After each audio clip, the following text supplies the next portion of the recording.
Boa tarde a todos que acompanham a Rede Câmara São Paulo, agora a meio-dia em ponto. Tem novidade por aqui, esse é o Cidade em Debate, com a orientação do Conselho Editorial da Casa, que está trazendo novos conteúdos para a nossa programação. Vamos discutir diariamente com os vereadores os principais assuntos do dia. Estamos ao vivo no canal 8.3 da Rede Legislativa, no 2.4 da Multiprogramação da TV Cultura e no portal da Câmara. Você também pode nos acompanhar pelas redes sociais do Legislativo Paulistano.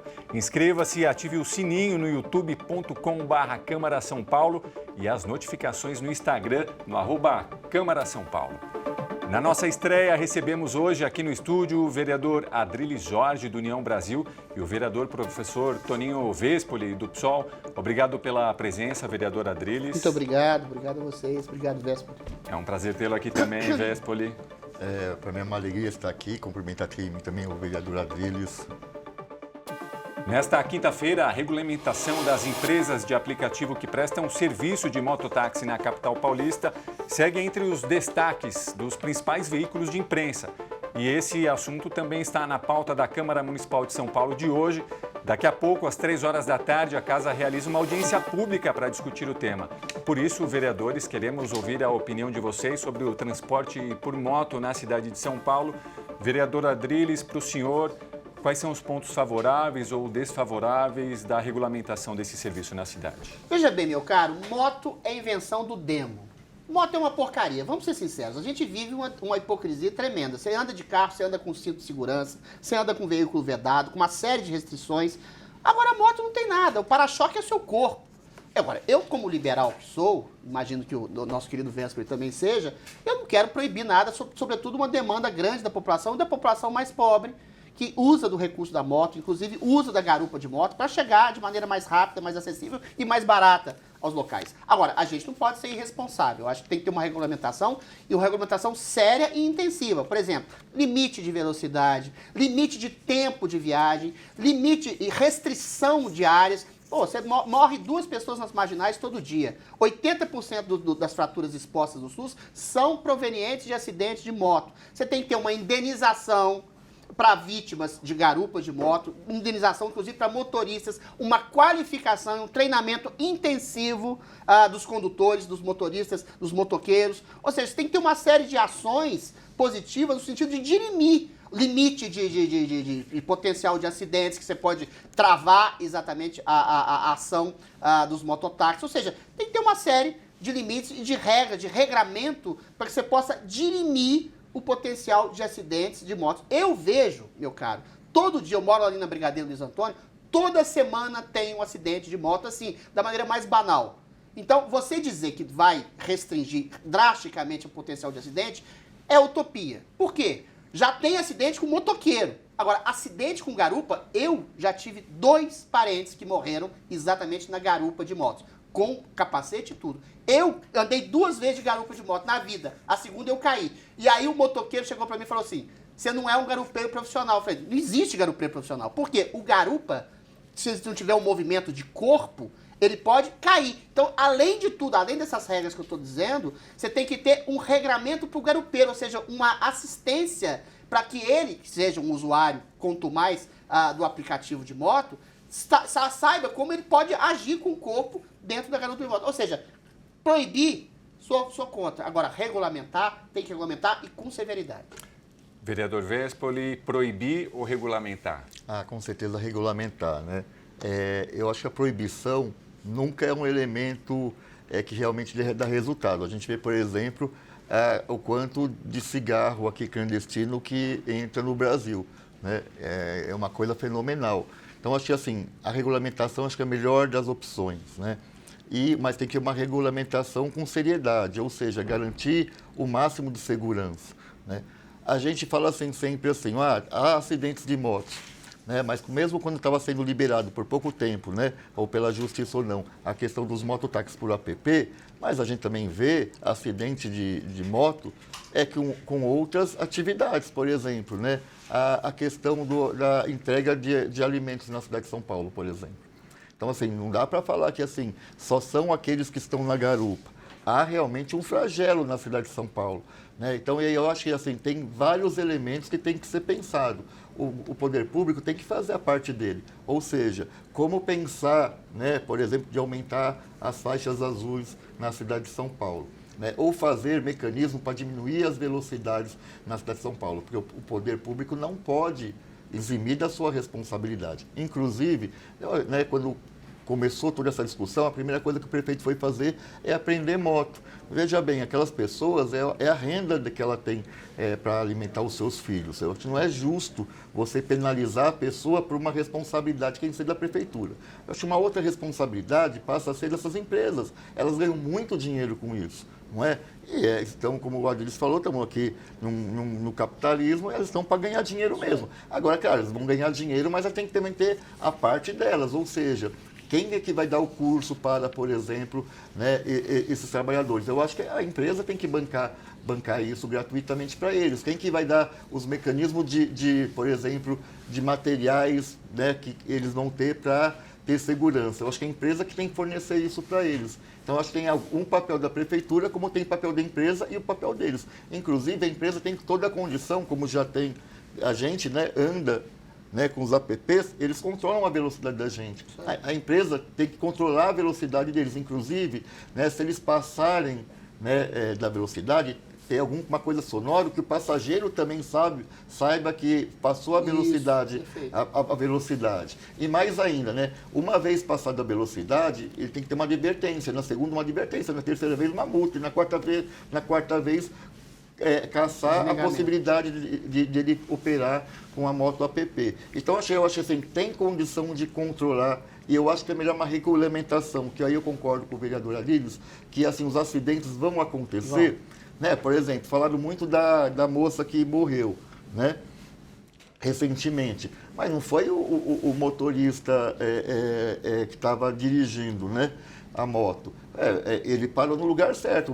Um carro abre a porta, bate nela, e ela acaba voando e outro carro atropela. Então, assim, acidentes vão acontecer, mas a gente tem que fazer o possível para diminuir os acidentes. Mas o que eu penso, né, o transporte caótico igual a cidade de São Paulo, né, porque também isso só acontece, isso também é bom registrar, né, se tem uma procura desse tipo de serviço, é porque, né, a nossa mobilidade na cidade, aí a prefeitura é responsável novamente, não dá as condições, porque algo só existe porque alguma coisa está sendo falha. Ou seja, se você for ver, por exemplo, as motos apps, elas funcionam, né, operam mais nas periferias, porque as pessoas chegam lá ou num terminal de ônibus ou na estação de metrô, elas querem ir para sua casa. Então, eles fazem pequenas corridas nas periferias. Essa é a grande maioria. Demanda é enorme, né? Isso, mas assim, então, isso significa que na periferia, né, a prefeitura não consegue dar a mobilidade que o povo precisa, porque se desse, as pessoas não usariam. Então, isso também acho que tem que ficar registrado. E aí, o prefeito, a solução é ele não assumir a sua responsabilidade e querer ainda proibir alguma coisa que a população sente essa demanda. Então, eu acho isso ruim. Então, eu acho que tem que regulamentar por essas condições que eu falei aqui. Esse é um tema que vem sendo discutido desde o início da legislatura, né, vereador? E agora também com uma audiência pública importante para justamente decidir, né, definir, discutir essas questões. Eu acho que as peculiaridades da cidade de São Paulo, não sei se isso é responsabilidade direta da prefeitura, ela é muito complicada, né? Porque você tem um trânsito caótico, você tem 10 milhões de pessoas, você tem milhões de carros aqui, você tem centenas de milhares de motos que fazem a entrega, que fazem apps. O Vespa está falando de não querer proibir, mas quando você tem uma desregulamentação, você tem uma coisa irresponsável, você tem que eventualmente limitar aquilo à proibição.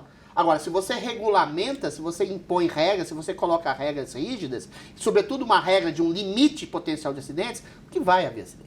A questão é essa, não é fatalismo. Se você tem hoje 6 vezes mais acidentes de moto do que de carros. 6 vezes mais óbitos de sinistros do que de carros. A moto é em si, e o próprio acidente da Virgínia demonstra isso, uma coisa perigosa. Por quê? O cara abriu a porta, bateu na moto e ela foi atropelada por outra pessoa. Isso acontece num carro, eventualmente. Isso, mas vereador, eu queria saber a sua opinião. E eu concordo com o que Vossa Excelência está falando, né? Mas, assim, o que me estranha da parte da prefeitura, por que essa preocupação só com moto app? Tudo bem, tem a questão da garupa, isso é um dificultador, mas, assim, não se discute outros modais de entrega por moto. É como se não existisse, igual Vossa Excelência falou, as pessoas já estão aí se acidentando e morrendo sem ter o moto app. Por que a prefeitura nunca quis discutir essa questão Véspoli. e está querendo só discutir a questão Eu te das dou uma motos resposta. app? Véspoli, a questão é, eu sou um liberal, como eu disse. A pessoa, eu jamais seria um motoqueiro. Eu também nunca mais, é bom eu deixar isso bastante claro, eu nunca mais ando de garupa de moto. Pelos acidentes da família, pelos números que eu sei e pela potencialidade de risco que é enorme. É 6 vezes maior que um carro, pelos números que a gente já apresentou aqui. Agora, o motoqueiro, ele tem a ciência do risco que ele está correndo. O motoqueiro, ele tem a ciência de que ele está numa moto que é um veículo em si inseguro. O problema da proibição, eu entendo a cabeça do prefeito, embora discorde da proibição taxativa, é a seguinte: o garupeiro é uma pessoa que não tem ciência dos riscos que está correndo.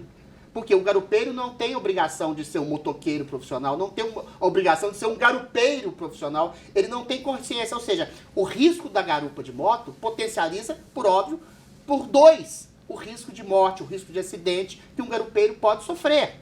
Então, você não está mais apenas falando com o motoqueiro, que eu acho que tem que ser exatamente mais regulamentado, que tem que cuidar da vida desse cara, que tem que cuidar da segurança desse cara, embora, mais uma vez, a moto seja um veículo per si inseguro. Agora, o garupeiro, ele pode derrubar uma moto sem ter ciência do que ele está fazendo. Ele não tem a consciência profissional de um motoqueiro profissional. É nesse sentido, acho, que opera a cabeça do nosso querido Ricardo Nunes de querer proibir. Proibir, eu acho, um erro. Agora, regulamentar de maneira taxativa, de maneira incisiva, é obrigação do prefeito, que é uma demanda popular. Nesse quesito, eu tenho uma divergência com Vossa Excelência. Eu acho que, assim, morre já na cidade de São Paulo, tem muito acidente, sem ter o moto app. Eu acho que nunca se preocupou com essa fatia que é enorme. Eu acho que, inclusive, maior vai continuar sendo os acidentes maiores nessas outras categorias do que do moto app. Eu acho que, assim, há um interesse muito grande pelas empresas de ônibus que sabem que vai perder passageiros. Depois da pandemia, esse pessoal dessas empresas já perderam. E, assim, é noticiado pelo jornal, não é eu que estou falando. Você acha que é lobby? Que tem lobby nisso e que o prefeito, sim, tem ligações estreitas com esse pessoal da máfia do transporte. E isso, quem fala não sou eu. Basta você ver os jornais, ver as empresas que, inclusive, Upbus e outras aí, as relações dessas pessoas e as relações com o Ricardo Nunes. Então, assim, é evidente que aí tem, sim, algo, né, no meu ponto de vista, de lobby dessas empresas. Toninho. E eu não sou contra as empresas de ônibus, veja só, porque eu acho que elas são empresas, né, que são importantes para a cidade, elas transportam muita gente, eu quero que cada vez mais se desenvolvam. Mas, assim, eu acho que a gente também não pode tomar atitudes, né, por interesses de lobistas. Toninho, eu não consigo entrar subjetivamente na cabeça do prefeito, mas eu te faço uma pergunta muito simples, uma pergunta retórica que eu mesmo vou responder. O que é mais seguro? Um ônibus ou uma moto? Então, você está dizendo que pode ser o interesse de lobby de empresas de ônibus. Eu posso dizer, eventualmente, eu não sei, eu não sou o Ricardo Nunes, dizer que, eventualmente, o Ricardo Nunes está preocupado com vidas. Tá? 6 vezes mais pessoas morrem de óbito, porque ele não regulamentou os outros setores de entrega por moto. Por que ele não entregou isso? Se ele está preocupado com vida, eu acho que é uma falha que você tem que regularizar. Não é uma falha. Não, é uma falha do prefeito. Os setores econômicos não querem a regulamentação dessas áreas. Não é isso. Você tem a questão do motoqueiro de entrega, que eu acho que também tem que ter um cuidado. Agora, a questão do app de garupa, de carona, ele potencializa ao infinito a potencialidade de risco de acidente e de morte. Então, você está dizendo que é uma questão de lobby. Eu não sou o Ricardo Nunes, mas eu acho que ele pode estar preocupado, sim, com a questão de óbito. Não é uma questão de lobby de empresa de ônibus. Até porque ônibus, ainda que possa ser mais demorado, você possa ficar mais um tempo, mas ele passa lá no ponto e te deixa no lugar que você quiser. E ônibus é 100 vezes mais seguro que moto. E ônibus é 100 vezes mais seguro do que uma garupa de moto. Isso é fato. Que a garupa potencializa, isso é fato, isso. Vereador. Mas espera aí, você mesmo falou aqui, 2 parentes seus, quantas pessoas já estão morrendo que não é por moto app, por todas essas entregas, mas não, por todas essas entregas que tem. Quantos acidentes a cidade de São Paulo tem? A grande maioria dessas acidentes é com entrega de moto por alimento. Vamos regulamentar, não só a garupa, como a questão do setor de entrega. Vereadores, a gente precisa só concluir esse tema para a gente chamar o intervalo. O que vai nos chegar na minha conclusão é esse, porque se o prefeito estivesse preocupado, falou que ia ser rápido. ele estaria regulamentando essa parte. Ele não regulamenta porque ele não está preocupado com isso. Então, se ele está preocupado com isso, porque ele se preocuparia com a outra parte que vai andar. Então, no meu ponto de vista, há interesse. Porque potencializa o risco de morte, Véspoli. Porque um motoqueiro profissional que tem por profissão andar de moto, ele tem por obrigação, inclusive com a própria vida, de ser um profissional qualificado e de cuidar da própria vida. Agora, o motoqueiro profissional, ele não tem, entre aspas, a obrigação moral de cuidar da vida do outro que vai estar na garupa. Ele tem a regulação que a gente tem que fazer, que tem que ser 1000 vezes maior para o garupeiro, que eventualmente não é o motoqueiro. Nós vamos continuar com a nossa divergência nesse aspecto. Vereadores, vamos fazer um breve intervalo para voltar com o próximo tema já. O Cidade em Debate volta daqui a pouquinho.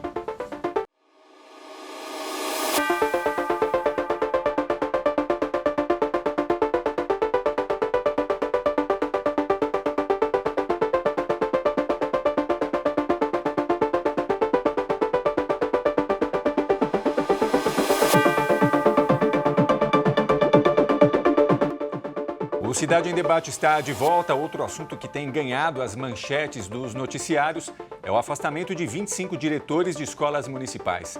De acordo com a Prefeitura, isso aconteceu devido ao desempenho obtido pelo Índice de Desenvolvimento da Educação Básica e pelo Índice de Desenvolvimento da Educação Paulistana de 2023. Esse grupo de profissionais passará por um programa de requalificação até o fim do ano. Vereador Véspoli, qual é o seu entendimento sobre esses afastamentos? Então, nós aprovamos em dezembro do ano passado, eu votei contra, né, mas foi aprovado pela Câmara, uma lei, né, que possibilita isso, falando que o diretor pode ser removido caso as notas de provas externas, né, forem baixas, né? Então, o prefeito está falando isso porque o IDEB está baixo, para querer justificar a remoção desses 25 diretores, porque é isso, porque a lei só dá essa possibilidade. Mas, assim, a gente fez estudos no gabinete. Há várias unidades que tiveram nota abaixo dessas 25 unidades que os diretores estão sendo afastados, né? Então, assim, se é a nota externa, o IDEB, por que então não pegaram as outras unidades e pegaram essas 25? Essa é a minha primeira pergunta. A segunda pergunta é, se não me engano, em torno de 85 escolas nem conseguiram atingir a nota do IDEB, porque para atingir a nota do IDEB, 80% dos alunos têm que fazer a prova. Essas 85 unidades não conseguiram nem ter os 80% dos alunos fazendo a prova. Então, por que não se começaram por essas? E aí a gente vai mapear quem são esses 20 diretores. A grande maioria deles são diretores que têm projeto, né, na sua comunidade, tem uma relação forte na comunidade, e mais ainda, né, que são unidades que, na sua grande maioria das vezes, foram ponta na última greve. Então, para nosso ponto de vista, isso é uma retaliação que está sendo feita. E assim, é muito evidente isso. Por que eu falo isso? Ontem mesmo eu estava em uma reunião, né?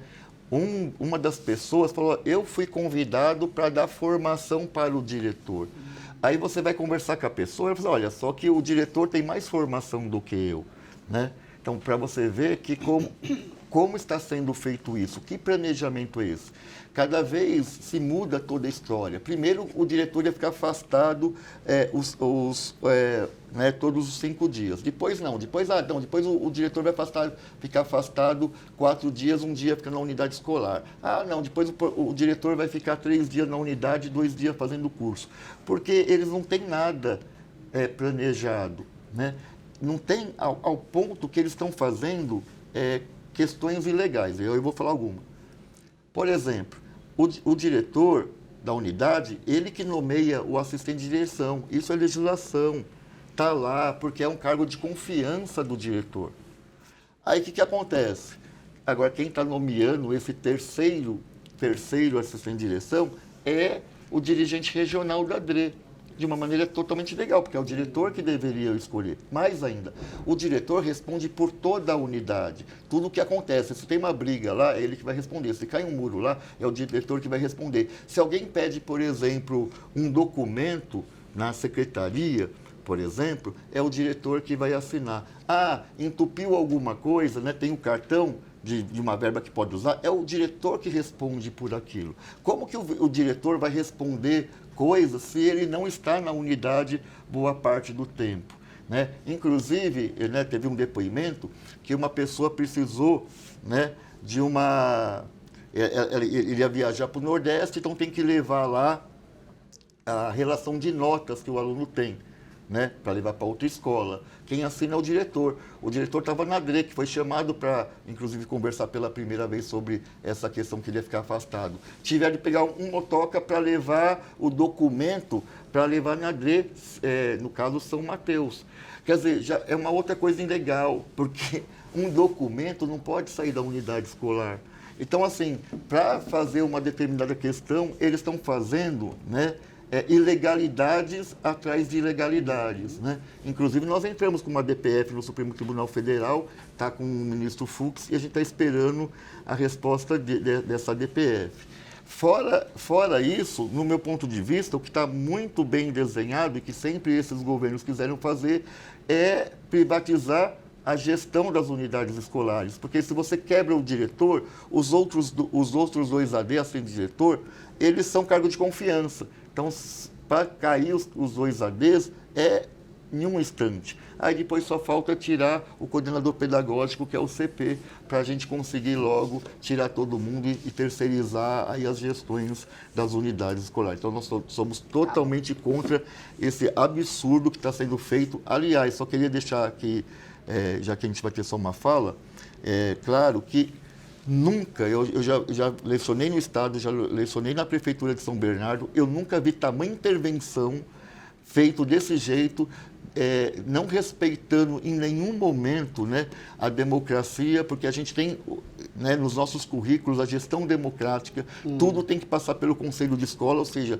tudo está sendo atropelado, feito de qualquer jeito, e eu tenho certeza porque são interesses, né, escusos que estão atrás disso. Vereadora Adriles. Bom você falar em democracia, o Vespoli, porque a questão que se coloca é: a escola é dos alunos, a escola é do povo, a escola não é dos diretores. Eu entendo... Mas os alunos querem os diretores. Eu entendo que o INDEP de algumas escolas que são lotadas em regiões mais sensíveis, com questões sociais mais complicadas, por exemplo, às vezes você tem um tanto de aluno carente que não tem nem enfim, material físico, não tem material genético, não, você não tem subsistência alimentar para criar uma ascensão intelectual mais forte, você tem demandas, às vezes, de marginalidade, você tem demandas, às vezes, de autismo, de pessoas com necessidades especiais, falta de profissionais na unidade. Então, eu entendo a carência de alguns lugares que implicam exatamente nesse INDEB baixo, mas o INDEB tem que ser uma coisa a ser alcançada, de alguma forma, ainda que se tendo essas questões regionais, sociais, essas carências específicas. Agora, não há um afastamento. É bom deixar o telespectador bastante ciente disso. Há um licenciamento remunerado por 7 meses desses diretores dessas escolas que têm o INDEB mais baixo, que vão ser treinados exatamente para ter um aprimoramento no na sua carga profissional, e os assistentes desses diretores vão continuar lá sendo monitorados e eventualmente vão continuar o seu trabalho. Então todo mundo ganha. Eu acho que o constrangimento que está sendo submetido esses diretores, que mais uma vez estão sendo licenciados e remunerados e melhores treinados, tem sido feito, esse constrangimento, por vocês da esquerda que estão colocando os nomes deles. É simplesmente um treinamento para melhorar a função dessas escolas que estão em algum tipo de situação precária. Agora, você falou uma coisa, eu não posso deixar passar. Você falou que muitos desses você acha que estão sendo perseguidos por fazerem greves. Uma das coisas que prejudicam exatamente a ascensão sociocognitiva e intelectual dos alunos é falta de escola. A gente ficou, por exemplo, o Vespoli, 2 anos. E aí até uma crítica que eu faço ao Ricardo Nunes, 2 anos sem escolas, quando o mundo inteiro estava reabrindo as escolas, sendo que a Covid afetava de maneira muito incipiente as crianças. Estudos científicos, ciências. E aqui a gente ficou 2 anos sem escolas. você sair desses 2 anos que já prejudicaram imensamente o potencial cognitivo de ascensão intelectual desses alunos. Você fazer greve por uma questão salarial, que a gente resolveu aqui, um salário que foi feito acima da inflação, e você deixar esses alunos sem aula, isso talvez tenha sido exatamente um motivo, uma razão maior para esse INDEB tão fraco. Ou seja, falta de aula, ativismo político, ativismo social, prejudica na fonte daquilo que o povo quer, que é a ascensão intelectual dos filhos dos cidadãos aqui de São Paulo. São Paulo tem os melhores números do país, do INDEB. E eu acho que é uma atividade extremamente salutar você proporcionar treinamento e qualificação desses diretores, que não são, ainda que possam ser queridos pelos alunos, não são os donos das escolas. Então é para melhoria estudantil dos próprios alunos. Esse, volto a dizer, não afastamento, essa readequação, esse treinamento e esse licenciamento remunerado. Mas em nenhum momento eles falaram que são donos da escola. Não, é porque você falou. Não. A democracia é contra os diretores, democracia é com os alunos. Eu não falei que eles são donos. Agora sim, eu só queria fazer uma pergunta a Vossa Excelência. Eu visitei boa parte deles, conversei com diretores, perguntei inclusive a formação deles. Sim. Você vai pegar a Ruth, por exemplo, lá na cidade de Tiradentes, aquela unidade, já sabe a formação dela? Ela tem 2 pós-doc, vereador. Sabe a pessoa que vai dar formação para ela? Não tem nem doutorado. É esse tipo de qualificação que você acha que vai acontecer na nossa Mas pós-doc em quê? Se a gente for discutir aqui formação acadêmica, formação de militância, formação intelectual, eventualmente isso tudo é subjetivo. Vereadores, nós precisamos mudar de tema, tá? A questão é número. O INDEB é fraco. O INDEB tem que melhorar. A região é frágil, eu reconheço. A nossa rede tem os melhores profissionais. Se você for pegar qualquer rede e comparar com a nossa rede é a mais formada. Melhores profissionais têm que demandar números, tem que demandar números de educação, mas de qualificação, eles estão em lugar vulnerável, que as pessoas não têm nem banheiro na casa dele, não tem nem onde tomar banho, já concordei e aí com é o isso. prefeito que deveria... O prefeito está querendo melhorar a formação desses profissionais. O IDEB mostra a situação da vulnerabilidade. Então, a rede de proteção... Não necessariamente. Não necessariamente, mas a maioria das vezes... Você afastar completamente a competência do diretor, falando que a região é frágil, não é? Isso é uma dicotomia falsa. Deveria haver as redes de proteção para esses estudantes. Tem que ter rede de proteção para regiões mais frágeis, mas tem que ter qualificação para os diretores e profissionais envolvidos no ensino também. Uma coisa não exclui a outra. Só para terminar um pouco. Vereador, para que serve o IDEB? Para medir exatamente e mensurar a qualificação dos professores e a ascensão cognitiva e intelectual dos alunos. Vou explicar para Vossa Excelência, o senhor não sabe. Tudo. Ele mede a qualificação, não dos professores, o conhecimento que o aluno adquiriu. Sim, mas isso tem a ver com a qualificação do professor também. Eu posso terminar? É indireto. Então, só que aí, isso daí, vereador, significa que é onde a prefeitura tem que fazer maior investimento, não deixar faltar os profissionais lá, ver a rede de proteção para os alunos. Se não tem rede de proteção, o professor não vai fazer milagre na sala de aula. Uma coisa não exclui a outra. O mérito do diretor, a qualificação do diretor, a qualificação do professor tem a ver com a melhor formação dos alunos. Tudo bem, a região pode ser frágil, pode ser socialmente carente, mas você tem que ter exatamente o professor. Eu não sei, mas eu sei. Eu convido Vossa Excelência para visitar algumas unidades comigo. Professor que faz greve o tempo inteiro não é bem formado. Professor que faz greve que deixa aluno sem aula e sem alimentação. Professor que faz greve o tempo todo deixa aluno sem comida na escola e sem aula. Para mim não é bem qualificado. Vereadores, o debate está bom, mas a gente precisa mudar de assunto agora, porque também está entre as notícias da semana a Cracolândia, região do centro da cidade conhecida pelo fluxo de usuários de drogas. E esse tema também tem sido bastante discutido no plenário da casa, especialmente sobre a dispersão das pessoas que frequentam o local. Vereadora Adriles, sua posição sobre a Cracolândia, por favor. Bom, primeiro minha posição sobre o trabalho extraordinário do prefeito Ricardo Nunes e do governador Tarcísio, que conjuntamente fizeram uma política pública de dispersão daquelas pessoas. Sabe por quê, Véspoli? As pessoas acham que o tratamento do usuário, o usuário tem que ser visto como doente. Você usar drogas em praça pública é crime. É crime por lei. Existe uma complacência em relação... Essas pessoas têm que ser dispersadas, sim. Porque elas estão oferecendo um risco para si mesmas, porque estão fumando crack, podem morrer, e eventualmente oferecem um risco para a população local. aduaneira lá que pode ser assaltada ou violentada ou agredida. Mas não é só isso. A questão de atacar os pontos de venda de droga, inclusive a realocação dos moradores da favela do Moinho está sendo de grande qualidade. Por quê? Porque a favela do Moinho era vista, que é uma favela, para quem conhece São Paulo, a favela do Moinho é uma favela que está lá no centro, que ela é toda cercada, só tem uma entrada única. Então, pontos de traficantes ficam lá e geram abastecimento de droga para aqueles usuários ali da Cracolândia. Então, quando você não acha, quando você quando você dispersa os traficantes, quando você ataca os pontos de tráfico, quando você ataca o tráfico de droga em si, o que acontece?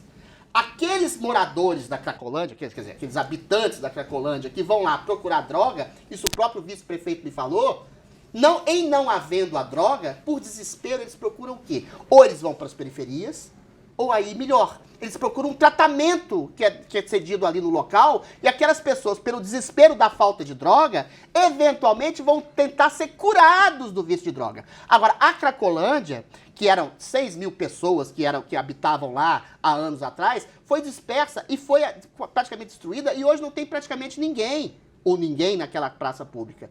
E aí, o que fomentava? Aí eu tenho que fazer uma crítica a vocês da esquerda.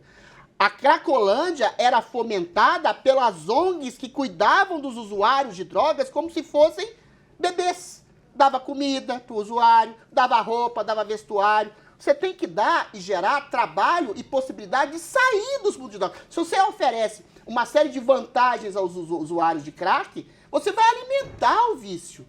Então é só uma política contraproducente. Você tem que oferecer mercado de trabalho, você tem que acabar com os pontos de abastecimento de drogas. Agora, em um âmbito mais amplo, se o próprio Supremo Tribunal Federal fala que, eventualmente, você pode portar droga e você não pode ser considerado como um criminoso, aí, eventualmente, o tráfico se esbalda. E o tráfico vive do usuário de droga.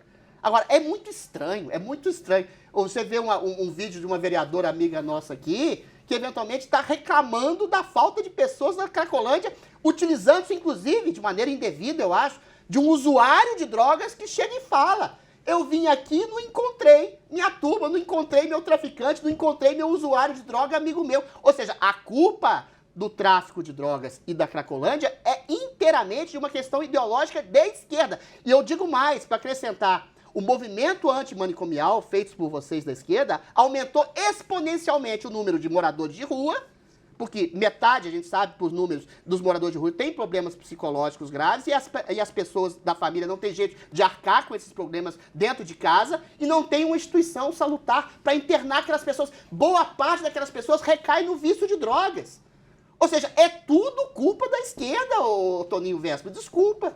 Mas assim, movimento antimanicomial, ONG que trata usuário de droga como se fosse uma criança e piora a dependência e o vício dele. Você não poder dispersar as pessoas, não poder usar o uso policial, senão o policial é visto como um vilão, que estão usando droga. Então, é tudo culpa da esquerda. E, graças a Deus, a gente tem um bom prefeito e um bom governador que estão atacando o problema de frente. E isso fez praticamente a melhoria da situação da Cracolândia. Não dirimiu, é claro que não sanou de fato, mas se vocês não atrapalharem, a gente chega lá. Vereador, queremos ouvir o senhor também, Vespa. É isso, eu deixei ele falar, espero que eu possa falar sem ser interrompido também, né? Porque é isso, a gente tem educação, a gente espera sempre que a direita também tenha. Mas assim, eu acho primeiro que o vereador Adriles tem que procurar um psicólogo, porque eu acho que tem uma fissura com a esquerda, né? Como se todo o malefício do mundo fosse da esquerda. Da esquerda, né? O Brasil tem 500 anos, a direita sempre governou esse país praticamente. Nesses 500 anos tivemos, né, pouquíssimos governos da esquerda. Tem vídeo do Lula?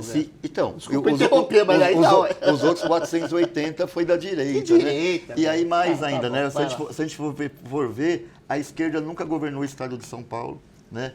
Sempre a direita que governou, eles falam que vão melhorar com, né, Haddad, Erundina, nunca governaram o prefeito de São Paulo? Não, estou falando governo do Estado de São Paulo. Vamos lá. Então, assim, com armas, com isso, com aquilo. Então, é fácil a gente simplificar as coisas e falar coisas né, e criar narrativas para tentar aqui agradar ou dialogar com quem está assistindo a gente. Porque eu poderia falar, por exemplo, assim, então a culpa das mortes no estado de São Paulo é da direita, porque a direita sempre teve a Secretaria, né, de Segurança na mão e a gente teve pessoas da direita exaltando a arminha, fazendo assim, arma para tudo que é lado. Então, e eu não falo uma coisa dessa, porque eu não acho que é culpa só da direita as mortes, porque eu sou responsável, né, eu não sou moleque. Né? Eu tenho que olhar a situação e falar assim, olha, tem responsáveis aqui sim, mas a sociedade no geral tem responsabilidade sobre isso, inclusive direita, inclusive esquerda. Agora, assim, para jogar para a plateia, eu posso simplesmente falar que é que a esquerda é culpada de tudo. Aí eu vou falar, tudo bem, espalhou as pessoas. Então, o que nós temos hoje, na verdade, várias mini cracolândias hoje espalhadas em todo lugar, porque essas pessoas não sumiram, essas pessoas não foram para debaixo do chão, essas pessoas não foram para o céu, elas estão em algum lugar. Então, assim, a política pública, né, ou elas concentradas ou elas dispersadas, a política pública inexiste.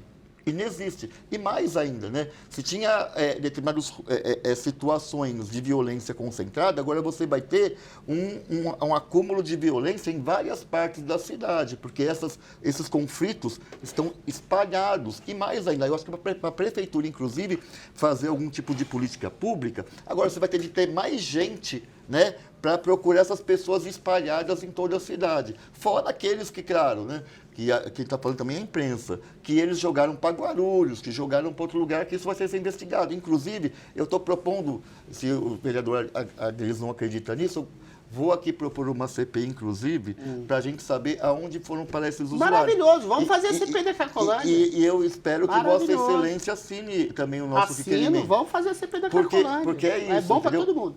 Eu também acho que é bom para todo mundo. Agora, vê só, aí é tão fácil falar que estão resolvendo o problema. O próprio governo... Não, né, tem gente o lá, próprio governo fala que tem 30 e tantas mil pessoas em centro de acolhida para as pessoas em situação de rua. Só que a gente está em torno de 80 mil pessoas em situação de rua. Mesmo que todos aceitassem ir para um centro de acolhida, aonde iam os outros 50 mil? Então, assim, o governo não faz a parte dele, né, e trata as questões de forma higienista, só com violência. E é engraçado como as pessoas gostam de violência e propagam a violência como a violência, né, policial fosse a solução a se dar. Não é a solução para se dar.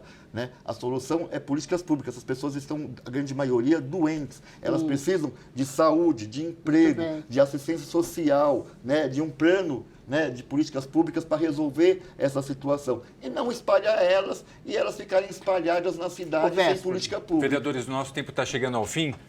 1 minutinho, 30 segundos, por favor, para a gente encerrar. Você vê que a resposta do Véspoli, ele não atacou nenhuma das políticas públicas que eu disse que são malefícios para a cidade. Ele não falou do movimento antimanicomial, que joga pessoas com problemas mentais nas ruas e aumenta o exponencial de pessoas viciadas e pessoas marginalizadas na rua.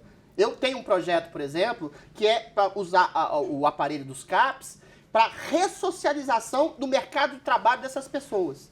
O Eduardo Suplicy, que é um expoente grande da esquerda, tem um trabalho para colocar essas pessoas numa praça pública, ceder drogas a elas e, eventualmente, dar cursos de cultura, ou seja, potencializar o risco de aumento de drogas, como fez o prefeito Haddad, que dava bolsa crack, dava dinheiro, dava comida para a pessoa continuar usando crack. Você tem, calma que eu não acabei. Não é trabalho, eventualmente, não é trabalho que política pública contra o tráfico. Aí quando é trabalho, aí é bolsa crack. A política pública contra o tráfico de droga é enfrentar o tráfico, é criminalizar o usuário e o dependente, assim como o traficante, é você dar acolhimento para internação, tirando o mercado de drogas do lado, como fez o prefeito e o governador, que fizeram uma asepsia total na Cracolândia. Melhorou exatamente por essa política pública, de enfrentar o tráfico de droga e não tratar apenas o usuário como doente e dar comidinha para ele continuar usando crack. Você tem que tirar essa pessoa da rua, reintegrar essa pessoa no mercado de trabalho e, se ela for doente mental, criar uma instituição que o abrigue, que vocês da esquerda acabaram com os manicômios em todo o Brasil. Você percebe? A política pública efetiva é o que está fazendo o Ricardo Nunes e o governador Tarcísio, e quem atrapalha e quem fomenta o tráfico e quem fomenta o usuário de tráfico, de droga, como a vereadora Kate, que jogou o cara lá. Cadê meus traficantes? Cadê minha turma?